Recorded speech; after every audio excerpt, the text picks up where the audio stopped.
Brother good morning. Good morning sister. Om Shanti. Om Shanti. சந்தோஷமா இருக்கீங்களா? சந்தோஷமா இருக்கோம் சிஸ்டர், மகிழ்ச்சியா இருக்கும். Very good. இன்னைக்கு அப்பா நம்மள ராஜாவாக்கியிருக்காரு வரதானத்துல.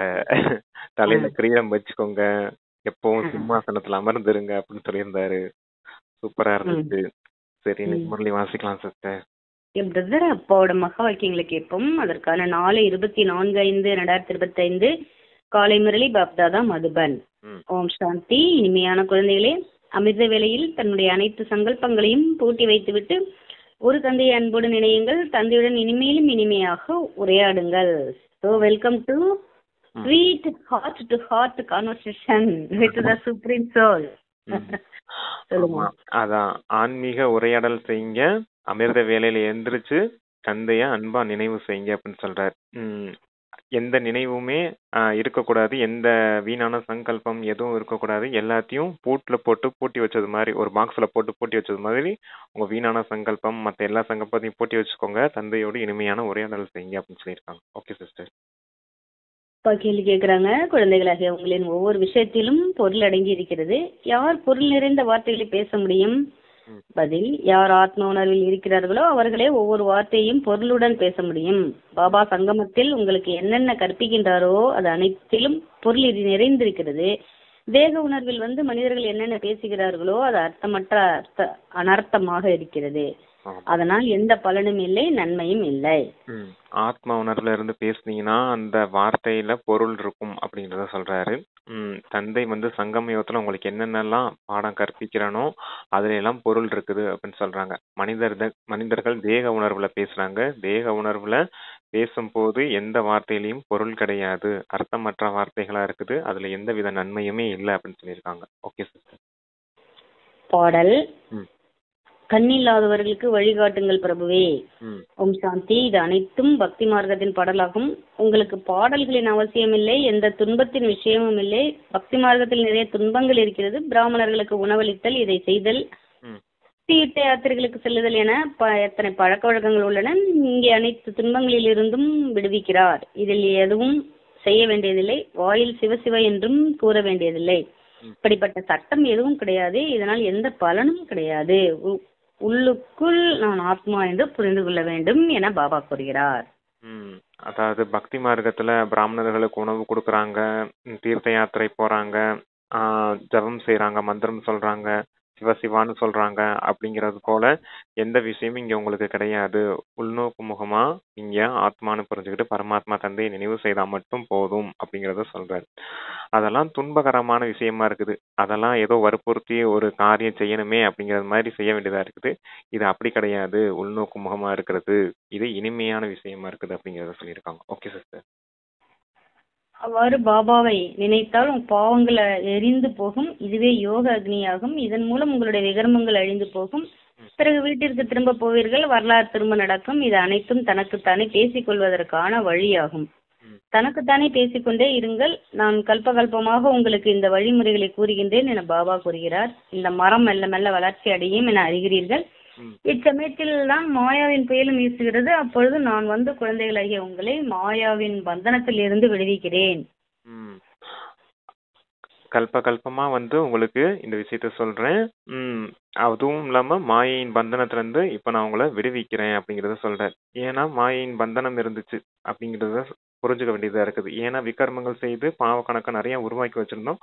இப்ப நினைவு அக்னினால நீங்க தூய்மையாகிறீங்க. மாயின் பந்தனத்துல இருந்து தந்தை விடுவிக்கிறேன் அப்படின்னு சொல்லியிருக்காங்க. Okay sir. சத்தியுகத்தில் எந்த பந்தனமும் இல்லை. புருஷோத்தம யுகம் கூட உங்களுடைய புத்தியில் பொருளுடன் இருக்கிறது.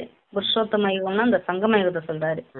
இங்கே ஒவ்வொரு விஷயத்திலும் பொருள் இருக்கிறது. தேக உணர்வில் இருந்து யார் பேசுகிறார்களோ அது அனர்த்தமாகும். ஆத்ம உணர்வில் இருந்து பேசுபவர்களே பொருளுடன் பேசுபவர்கள். எவ்வளவு துன்பங்கள் இருக்கின்றன. தீர்த்த யாத்திரை செல்கிறீர்கள், இதை செய்தல், இது அனைத்தும் பகவானை அடைவதற்கான வழி என நினைக்கிறார்கள். ஆனால் ஒருவர் கூட திரும்பி போக முடியாது.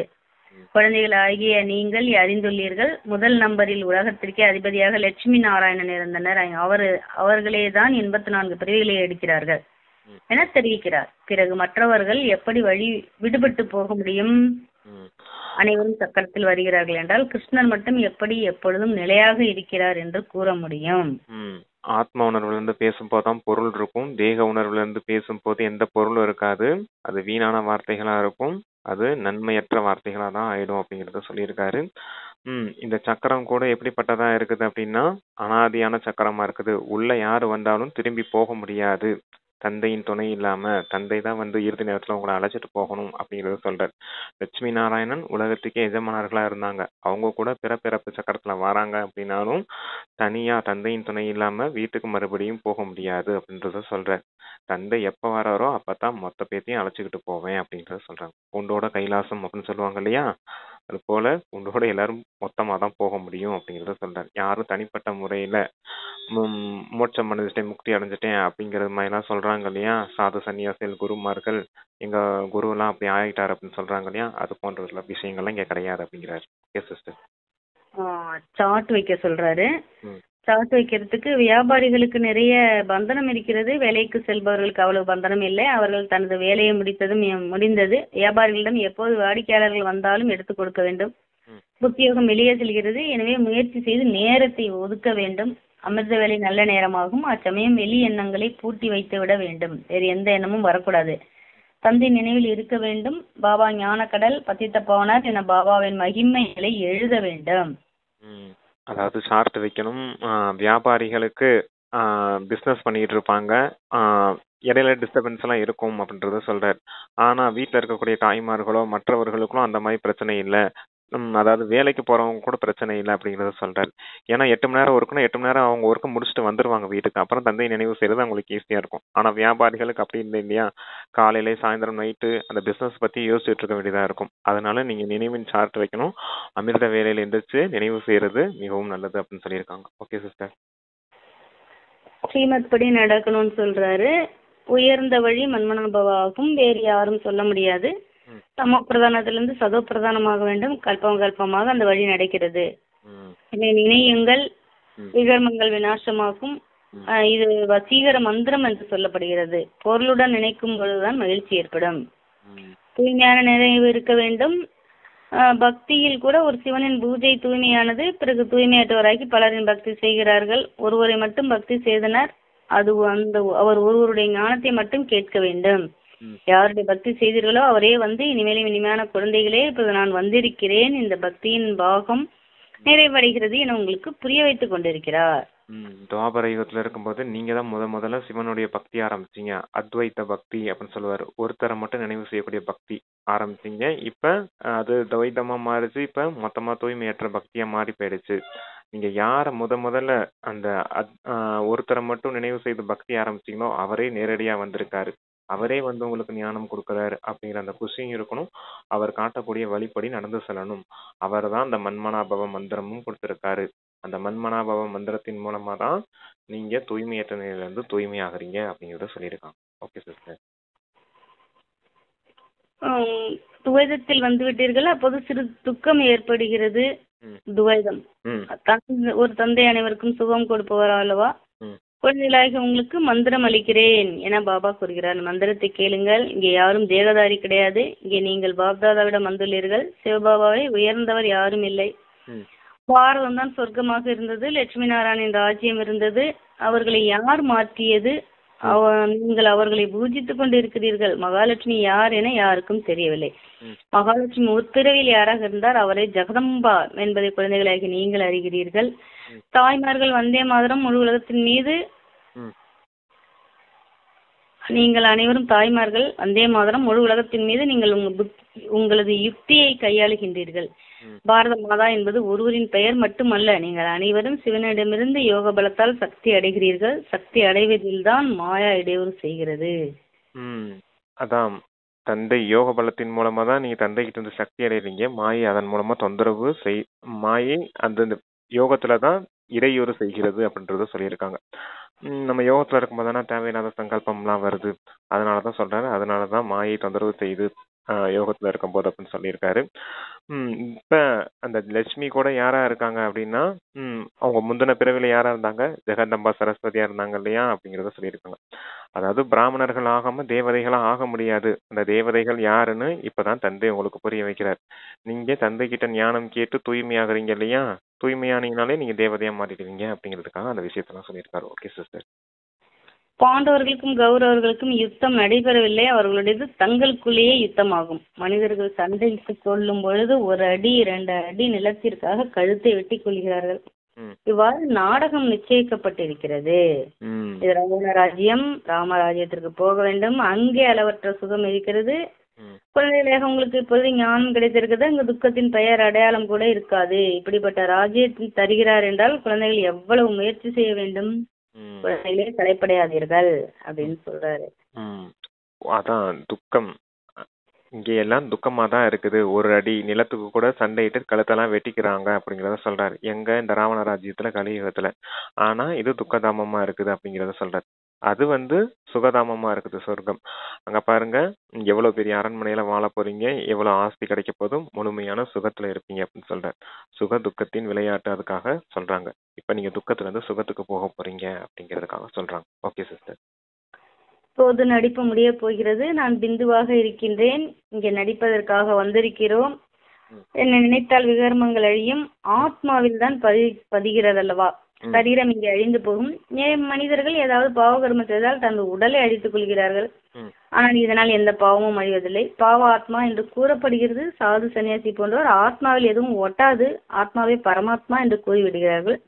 இவ்வாறு பல வழிகள் இருக்கிறது. இப்போது உங்களுக்கு ஒரே ஒரு ஸ்ரீமத் கிடைத்திருக்கிறது. பாபா உங்களுக்கு ஞானத்தின் 3வது கண்ணை கொடுத்துள்ளார்.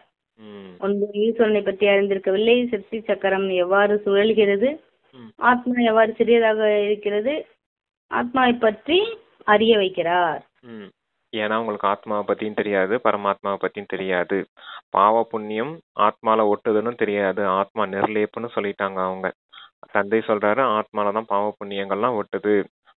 அதனாலதான் ஆத்மா பத்தின விஷயங்களே அவங்களுக்கு தெரியாது. அதனாலதான் ஆத்மாவே பரமாத்மா அப்படிங்கறத சொல்லி வச்சிருக்காங்க அப்படின்றத சொல்றாரு.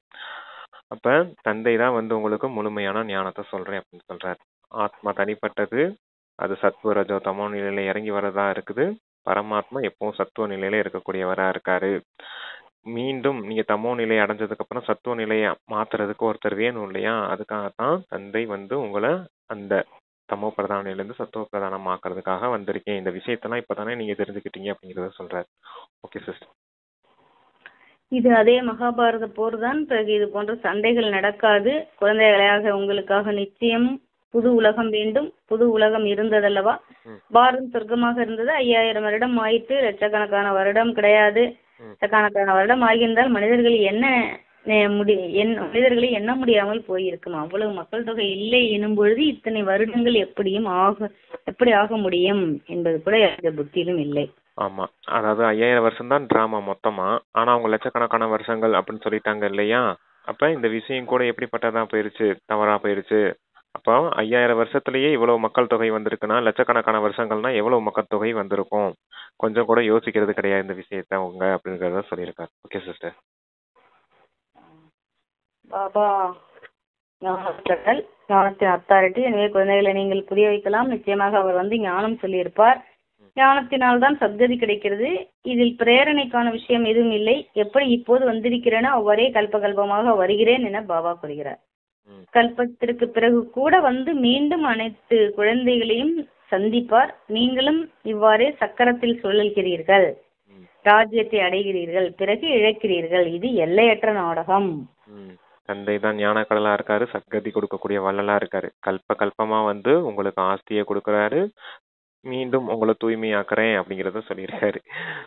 அப்ப இது கல்பமா நடந்துகிட்டு தான் இருக்குது அப்படின்னு சொல்லியிருக்காங்க. Okay sister.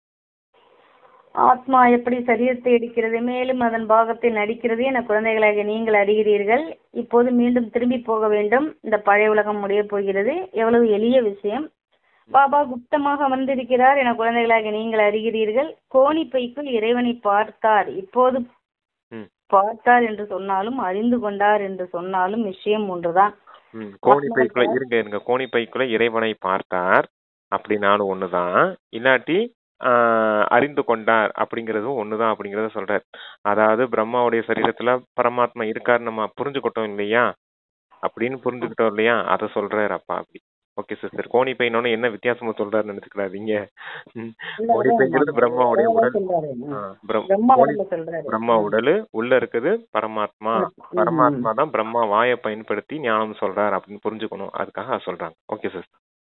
ஆத்மாவை பார்க்க முடியும், ஆனால் அதில் எந்த நன்மையும் இல்லை, யாரும் புரிந்து கொள்ள முடியாது. தீவிரமான பக்தியில் நிறைய காட்சிகள் கிடைக்கிறது. குழந்தைகளாக உங்களுக்கு கூட முன்பு எவ்வளவு காட்சிகள் கிடைத்தது, நிறைய நிகழ்ச்சிகள் வந்தது. பிறகு கடைசியில் இந்த விளையாட்டை பார்த்தீர்கள், படித்து புத்திசாலி ஆகி விடுங்கள் என பாபா கூறுகிறார். ஒருவேளை படிக்கவில்லை என்றால் ரிசல்ட் வரும்போது முகத்தை தொங்க போட வேண்டியிருக்கும். நாம் எவ்வளவு நேரத்தை வீணாக்கி விட்டோம். எவ்வளவு பாபாவின் நினைவில் இருப்பீர்களோ அவ்வளவு பாவங்கள் விலகும். எவ்வளவு பாபாவின் நினைவில் இருப்பீர்களோ அவ்வளவு மகிழ்ச்சியின் அளவு அதிகரிக்கும். ரிசல்ட் வரும்போது ரொம்ப வருத்தப்பட வேண்டியது இருக்கும். நான் இவ்வளவு நேரத்தை வீணடிச்சிட்டேனா, இவ்வளவு நேரத்தை நான் நினைவுல இல்லாம கழிச்சிட்டேனா, இவ்வளவு நேரத்தை நான் சங்கமுக வாசியா இல்லாம நான் கலியுக வாசியாவே இருந்துட்டேனா அப்படிங்கறது மாதிரி வருத்தப்பட வேண்டியது இருக்கும் அப்படின்னு சொல்லியிருக்காரு. தந்தை நினைவுலே இருந்தீங்கன்னா எப்பவும் மகிழ்ச்சியும் குஷியும் இருக்கும் அப்படிங்கிறதையும் சேர்த்து சொல்லியிருக்காரு. Okay sister. படங்களை வைத்து ஒரு ஞானக்கடல் பதித்த பவனர் என புரிய வைக்கலாம். அதே தந்தை சுகத்தின் வழியை காண்பிக்க வந்திருக்கிறார் என அறிகிறீர்கள். இது படிப்பாகும். யார் எவ்வளவு முயற்சி செய்கிறார்களோ அவ்வளவு உயர்ந்த பதவி இருக்கும். இங்கே யாரும் சாது சன்னியாசிகள் இல்லை, அவர்களின் சிம்மாசனமும் இல்லை. இதுவோ சிவபாபாவின் சிம்மாசனம். இவர் சென்று விட்டால் வேறு யாராவது சிம்மாசனத்தில் உட்கார்வார்கள் என்பது கிடையாது. பாபா அனைவரையும் உடன் அழைத்து செல்வார். பல குழந்தைகள் வீண் எண்ணங்களில் தனது நேரத்தை வீணாக்குகிறார்கள். பணத்தை சேர்த்து வைக்க வேண்டும், பிள்ளை பேர பிள்ளைகள் சாப்பிடுவர், கடைசியில் பயன்படும் வங்கி லாக்கரில் சேமித்து வைக்கலாம், குழந்தை குட்டிகள் சாப்பிடுவர் என்று யோசிக்கிறார்கள். யாருடையும் அரசாங்கம் விடுவதில்லை. ஆகவே அதை பற்றி அதிகம் சிந்திக்க வேண்டாம் அப்படின்னு எச்சரிக்கை கொடுக்கிறாரு. ஆமா, குருமாருங்க இருக்காங்க அப்படின்னா அவங்க ஒரு வேளை சரீரம் விட்டுட்டு போயிட்டாங்கன்னா அடுத்து அந்த சிம்மாசனத்துக்கு அதாவது அவங்க உட்காரக்கூடிய பொறுப்புக்கிற பொறுப்புக்கு யாராவது சீடர்கள் வந்து ஒருத்தர் அங்க தேர்ந்தெடுக்கப்படுவாங்க இல்லையா? அது போன்ற விஷயம்லாம் இங்க கிடையாது. நான் உங்களுக்கு சத்குருவா இருக்கேன், போகும்போது எல்லாத்தையும் மொத்தமா அழைச்சிட்டு போயிடுவேன் அப்படிங்கறத சொல்லியிருக்காரு. அதாவது டிராமா முடிஞ்சுன்னா எல்லாரும் வீட்டுக்கு கிளம்பி போகணும் இல்லையா? நான் முன்னாடி போவேன், நான் மனவாளன் முன்னாடி போவேன், நாயகிகளாகிய நீங்க பின்னாடியே வர வேண்டியதா இருக்கும். டிராமா முடிஞ்சுன்னா எல்லாம் க்ளோஸ் ஆகி எல்லாம் சாந்தி நம்ம வீட்டுக்கு போகணும் அப்படின்னு சொல்லுவார் இல்லையா? அது போல சொல்லியிருக்காங்க. அடுத்து வந்து இங்க விநாசமாகும் போது எல்லாமே அழிஞ்சுதான் போக போகுது. இப்பவே நம்ம குழந்தை குட்டிங்களுக்கு நிறைய சேர்த்து வைக்கணும். நம்ம இப்ப பேங்க் லாக்கெல்லாம் நிறைய சேர்த்து வச்சோம்னா நமக்கு நாளைக்கு பிள்ளை குட்டிங்கெல்லாம் வந்து சாப்பிடும் அப்படிலாம் நினைக்க கூடாது அப்படிங்கறத சொல்லியிருக்காங்க. ஏன்னா எல்லாம் அழிஞ்சுதான் போக போகுது. அரசாங்கம் கூட நாளைக்கு திவால் ஆயிடும். திவால் ஆயிடுச்சுன்னா பேங்க்ல இருக்க பணம் போனா அரசாங்கம் எடுத்து ராணுவத்துக்கும் அதுக்கும் பயன்படுத்துற மாதிரி ஒரு சூழ்நிலை அமைஞ்சு போயிடும். இல்ல உங்களுடைய பணத்தை எடுத்து இந்தியாவில் ஃபுல்லா எல்லாரும் சாப்பாடு இல்லாம இருப்பாங்க. அப்ப எல்லாத்துக்கும் சாப்பாடு கொடுக்க வேண்டிய பொறுப்பு கவர்மெண்ட் உடையதாயிடும். அப்ப நம்மளுடைய பணத்தெல்லாம் நம்மளுடைய அனுமதியை எல்லாமே எடுத்துக்க வேண்டியதா ஆயிடும் அரசாங்கத்துக்கு. அப்ப இந்த விஷயங்கள்லாம் இருக்க போகுது. அதெல்லாம் முன்னாடியே பாபா சொல்லியிருக்காரு. அப்ப பிள்ளை குட்டிங்கெல்லாம் சாப்பிடும் அப்படிலாம் நினைக்காதீங்க. டிராமா முடிஞ்சுன்னா எல்லாம் வீட்டுக்கு கிளம்பி போகணும் அப்படிங்கிறத புரிஞ்சுக்கோங்க அப்படின்னு இருக்காரு. Okay sister. குழந்தைகள் இப்பொழுது முயற்சி செய்ய வேண்டும். டிராமாவில் என்ன நடக்கும் என்பது கிடையாது. முயற்சி இல்லாமல் உணவு கூட கிடைக்காது. ஆனால் சிலருடைய அதிர்ஷ்டத்தில் இல்லை என்றால் இப்படிப்பட்ட எண்ணங்கள் வருகிறது. அதிர்ஷ்டத்தில் இல்லை என்றால் ஈஸ்வர முயற்சி கூட என்ன செய்வார்கள்? யாருடைய அதிர்ஷ்டத்தில் இருக்கிறதோ அவர்கள் நன்கு தாரணை செய்து செய்விப்பார்கள். தந்தை உங்களுடைய ஆசிரியராகவும் குருவாகவும் இருக்கிறார். அவரை நினைக்க வேண்டும். அனைவரையும் விட பிரியமானவர் அப்பா, டீச்சர், குரு ஆவார். அவர்களை நினைக்க வேண்டும். பாபா நிறைய வழிமுறைகளை தெரிவிக்கிறார். நீங்கள் சாது சன்னியாசி போன்றவர்களுக்கு கூட அழைப்பு கொடுக்கலாம். அச்சா, என்னன்னா டிராமால இருக்குது, டிராமால இருந்துச்சுன்னா நடக்கும் இல்லையா அப்படின்னு இப்படி அதாவது தவறா பேசிட்டு இருக்க கூடாது அப்படின்னு சொல்றாரு. டிராமா விஷயத்த தலைகீழா புரிஞ்சுக்க கூடாது அப்படின்னு சொல்றாரு. நீங்க முயற்சி செய்தீங்கன்னா டிராமா அதுக்கேற்ற பலனை கொடுக்கும். தந்தை அதுக்கேற்ற பலனை உருவாக்கி தருவார் அப்படின்னு தான் புரிஞ்சுக்கணும். உங்களுடைய முயற்சியின் ஆதாரத்துலதான் உயர்ந்த பதவி அடைய முடியுமே தவிர டிராமால உயர்ந்த பதவி அடையிற மாதிரி இருந்துச்சுன்னா நல்லா முயற்சி செய்வேன்ல, இப்படி தலைகீழா புரிஞ்சுக்க கூடாது அப்படின்னு சொல்லியிருக்காங்க. எப்பவுமே தந்தை என்ன சொல்றாரோ அதை கேட்கணும். ஆசிரியர் சொல்லக்கூடிய விளக்கத்தை கேட்கணும்.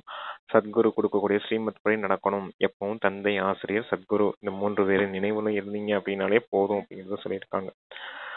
உங்களுக்கு எல்லா பாக்கியமும் கிடைச்சிடும் அப்படின்னு சொல்லி முடிச்சிருக்காங்க. Okay sister. யோகாவுக்கு வந்து அந்த கோணி பைய வச்சுப்போம். கோணி பைய பார்க்கும்போது கோணி பைக்குல ஆத்மா இருக்குன்னு ஞாபகம் வச்சுப்போம். ஆமா, நிறைய பாயிண்ட் சொல்லியிருக்காரு இன்னைக்கு. Okay sister. இனிமேலும் இனிமையான காணாமல் போய் கண்டெடுக்கப்பட்ட செல்லமான குழந்தைகளுக்கு தாய் தந்தைமான பாப் தாதாவின் அன்பு நினைவுகள் மற்றும் காலை வணக்கம். ஆன்மீக குழந்தைகளுக்கு ஆன்மீக தந்தையின் நமஸ்தே நமஸ்தே. ஆன்மீக தந்தைக்கு ஆன்மீக குழந்தைகளின் நமஸ்தே நமஸ்தே பாபா. தாரணைக்கு ஃபர்ஸ்ட் பாயிண்ட், முயற்சி செய்து தன்னுடைய எதிர்கால வருமானத்தில் ஈடுபட வேண்டும். நாடகத்தில் இருந்தால் செய்யலாம் என கூறிக்கொண்டு முயற்சி செய்யாது இருக்கக்கூடாது. அதான், நாடகத்துல இருந்தா நடக்கும் அப்படின்னு முயற்சி செய்யாம இருக்கக்கூடாது, முயற்சி செய்து உயர்ந்த பதவியை அடையணும் அப்படின்னு சொல்லியிருக்காரு. Okay sister. முழு நாளில் ஏதாவது பாவம் நடந்தாலும் அல்லது யாருக்காவது துக்கம் கொடுத்தாலும் அதை குறித்து கொள்ள வேண்டும். உண்மையாக பாபாவிற்கு கூற வேண்டும். உண்மையான மனமுடையவராகி ஒரு தந்தை நினைவினால் அனைத்து கணக்குகளையும் முடிக்க வேண்டும். பாவ கணக்கெல்லாம் ஏதாவது செய்தீங்க அப்படின்னா நோட் பண்ணி வைக்கணும். நான் இந்த தவறு செய்திருக்கேன் அப்படின்னு, இந்த மாதிரி துக்கம் கொடுத்தேன், இதெல்லாம் நோட் பண்ணி வச்சுட்டு பாபா கிட்ட உண்மையானவராகி நான் இந்த மாதிரி தவறு செஞ்சுட்டேன் பாபா, இனிமேல் தவறு செய்ய மாட்டேன் சரியா, அதையும் சொல்லிட்டு பாபா கிட்ட நினைவு அக்னினால செய்த பாவத்தையும் அழிக்கணும் அப்படின்றத சொல்லியிருக்காங்க. கணக்கு வழக்கெல்லாம் மொத்தமா முடிக்கணும் அப்படின்ட்டு இருக்காரு. Okay sister. வரதானம் கொடுக்குறாங்க அப்பா. கிரீடம் மற்றும் சிம்மாசனம் சதா நிலையாக வைக்கக்கூடிய நிரந்தர இயல்பான யோகி ஆகுக. தற்சமயத்தில் பாபாவின் மூலம் அனைத்து குழந்தைகளுக்கும் கிரீடம் மற்றும் சிம்மாசனம் கிடைத்திருக்கிறது. தற்சமயத்தில் கிரீடம் மற்றும் சிம்மாசனம் பல பிறவிகளுக்கான கிரீடத்தை சிம்மாசனத்தை அடைய வைக்கிறது.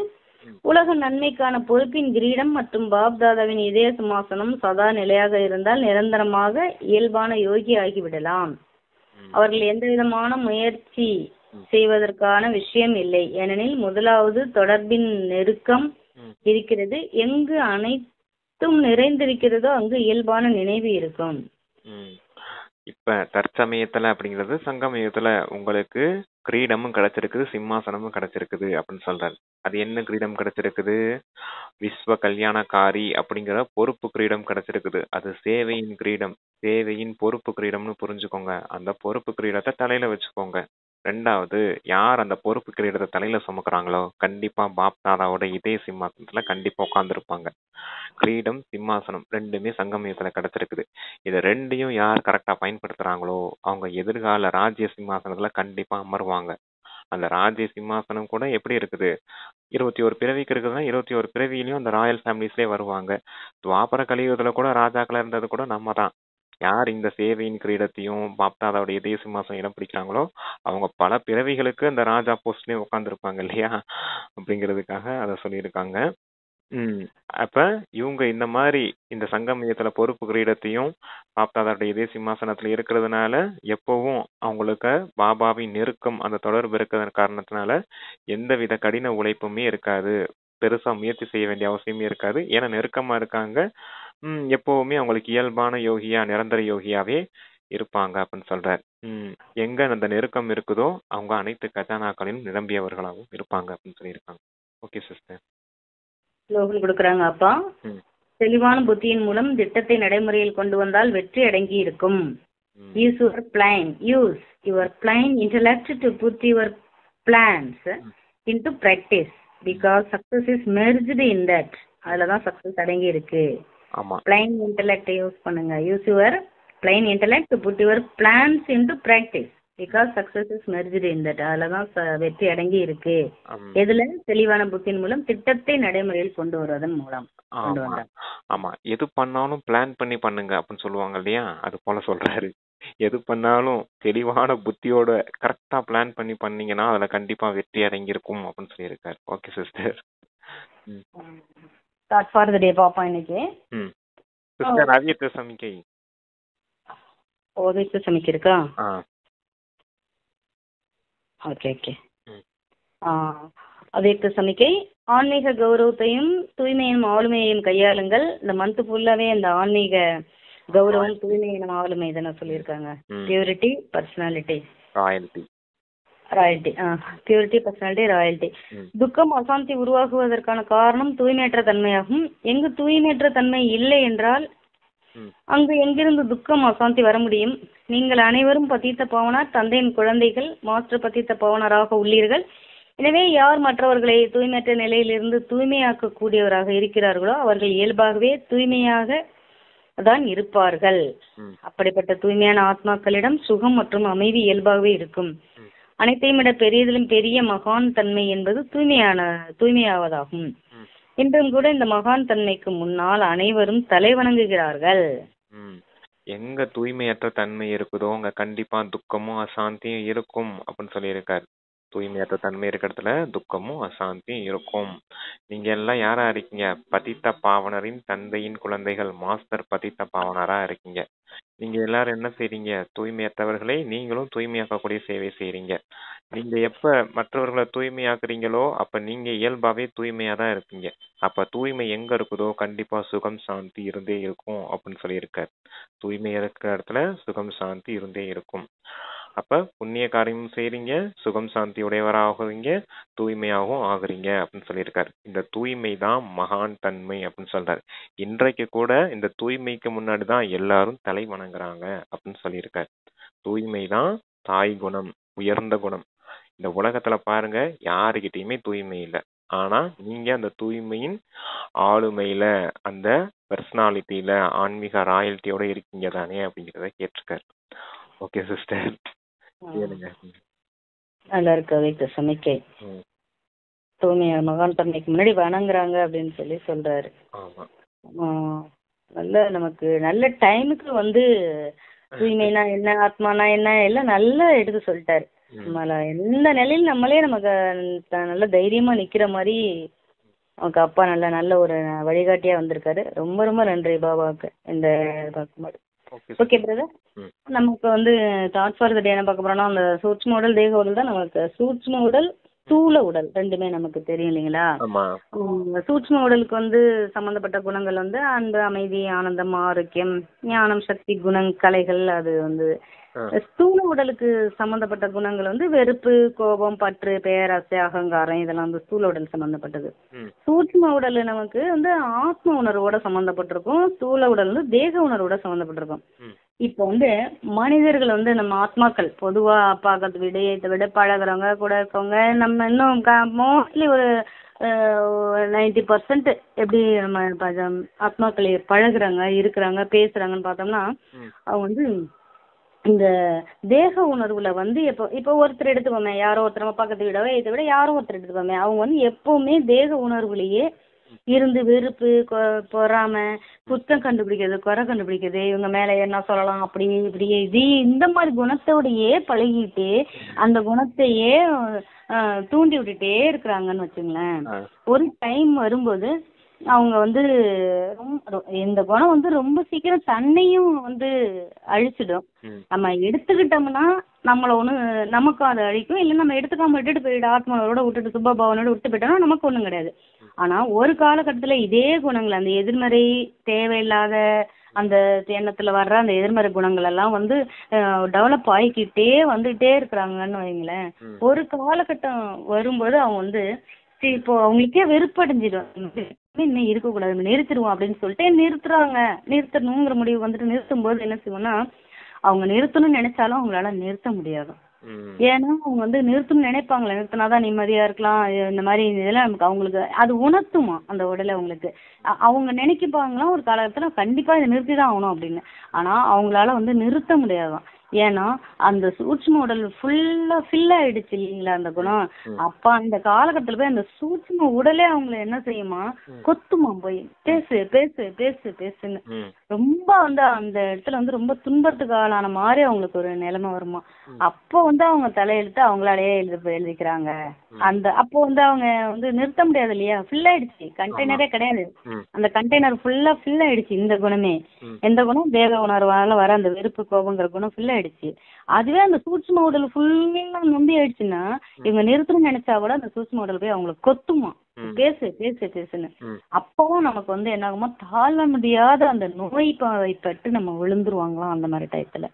அப்ப நம்ம பாபா வந்து நமக்கு சொல்றது வந்து என்ன, எப்போ ஆத்மாங்க உணர்வுல இருங்கன்னு அவர் சொல்றது வந்து நமக்கு எவ்வளவு நல்லதா இருக்கு பாருங்க.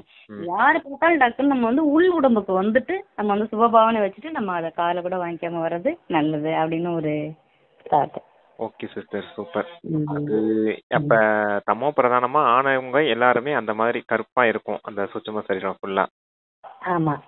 இப்ப தமோ பிரதானத்துல வந்து சத்துவ பிரதானமாகணும், தந்தை நினைவுல இருந்தா போதும். ஆனா அவங்க ஏத்துக்கிட மாட்டேன்றாங்க. இருந்தா மாட்டாங்க. ஆமா ஏத்துக்கிற மாட்டேன்றாங்க. ஆனா உண்மையிலே தந்தை நினைவுல இருந்தா அந்த கருப்பா இருக்கக்கூடிய அந்த சூட்சும சரீரம் கூட வெண்மையா தூய்மையான பரிசாவா மாறதுக்கான வாய்ப்பு இருக்குது அவங்களுக்கு. மத்த நேரம் கிடையாது. ஆனா இந்த சமயம் இருக்குது இல்லையா எல்லாருக்கும். சங்கமயத்துல இருக்கு. ஆமா, எல்லாரும் எல்லாரும் மாறணும். மாறனா கூட தந்தைய நினைச்ச பிறகு சிருஷ்டி முடியும். ஆமா. தந்தை இருக்காங்க. ஏன்னா இல்லாட்டினா அந்த கருப்பான அந்த சூட்சும சரீரத்தோட போனாங்கன்னா கூட தர்மராஜ்புரியில எல்லாருக்கும் தண்டனை கிடைக்கும். நீ இந்த மாதிரி எல்லாம் பாவம் செய்திருக்க அப்படின்னு அங்க தூய்மையாக்கப்பட வேண்டியதா இருக்கும். தண்டனை அடைஞ்சுதான் அங்க தூய்மையாக உண்டு. ஒண்ணு இங்க தந்தை நினைவுனால தூய்மை அடையலாம். இது ஈஸியான வழி. இல்ல தர்மராஜ்புரியில தண்டனை அடைஞ்சு தூய்மையாறாங்க அப்படின்னா அவங்களுக்கான பாக்கியத்தை அவங்க தான் எழுதிக்கிறாங்க அப்படின்னு. தர்மராஜபுரிக்கு நம்ம போய் தண்டனை வாங்க போறோங்கிறத இங்கேயே நம்ம உணர்ந்துருவோம் பாருங்க. நோய் அடிக்கடி வந்துச்சுன்னா இப்ப நம்ம உடம்பு வந்து கொஞ்சம் நம்ம உடம்புன்னு அப்படி சொல்ல வேண்டாம். இப்ப நம்ம வந்து இந்த ஆத்ம உணர்வுல இருக்கவங்களோட உடல்கள்லாம் பாருங்களேன், அவங்களுக்கு வந்து நோய்கள் வந்தாலும் குணமாயிடும். ஜானகிதாதியை பாருங்க, 103 வயசு வரைக்கும் இருந்தாங்க. அவங்க உடல்ல இல்லாத குறைகளே கிடையாது. இருந்தாலும் அது எல்லாத்துலயுமே அவங்க வந்து நிவர்த்தி ஆயிடுவாங்க. டக்கு டக்கு டக்குன்னு உடனே இருந்துருவாங்க. அது போல நம்ம வந்து ஆத்ம உணர்வுல இருக்கிறது அவ்வளவு நல்லது. அந்த சூட்சும உடல் அப்ப நல்ல விதமா ஆக்டிவேட் நம்ம பண்ணிக்கிறது நல்லது அப்படின்னு சொல்லி. Okay sister. Okay brother. நன்றி. Thanks brother. Om Shanti. Om Shanti. Thank you பாப்பா.